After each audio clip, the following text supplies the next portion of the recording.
So International Women's Day is really important. I know some people might think, well, why do we need it? That particularly, say, here in the UK, women are equal. We are by all the kind of laws, but there's obviously already things that still exist. So, for example, there's not like an equality in terms of the gender pay that happens across the country, but also International Women's Day is for all women everywhere, and I think we've got to accept that there's many countries where their legal status, their cultural status is very, very different than that for men. And I think that's why it's so important to keep raising the spotlight. So my own personal experience as a woman, it's really difficult to say whether I think I've encountered bias, because obviously a lot of bias is hidden. And a lot of the actions or decisions that are made by people are made unconsciously. So if that wasn't the case, you could sort of spot it really easily, but it isn't. So a lot of it's hidden and it's unconscious. I mean, I think I saw it as a kind of undergraduate really clearly. I was applying for a master's scholarship to go to America. And they're asking me what I wanted to do for my career plans. I wanted to be a theatre director. And one of the people on the board, men on the board, said, well, how are you going to achieve that being a woman and coming from a small northern town?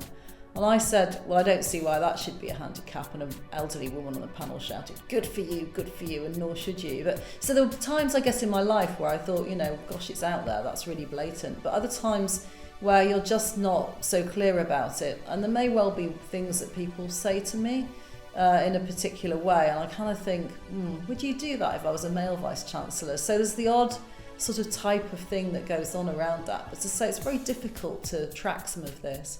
At De Montfort, it's really important for us in terms of gender equality, and International Women's Day is really important. We have got the Athena Swan Bronze Award, which says that we're striving towards really good gender equality. We've done a lot of work over the last few years on making sure that there's a gender pay gap that's lessening. So each year we manage to drop that by another point or two, which is really pleasing, and we are below that of other universities. And I guess for me, one of the really personal highlights of the work that we do around women is the programme that I run for women and encouraging academic women to go for promotion.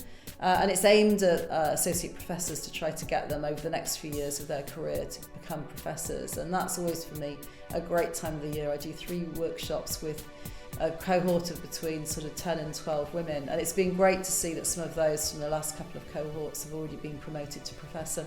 So I think International Women's Day is still really important. I think sometimes it's really easy to forget that actually in the UK, all women have still not had the vote for 100 years. It was 1928 by the time it was brought in that all women could actually vote. Before that, the decade before that, was only about women over the age of 30, and it was still quite often about marital status.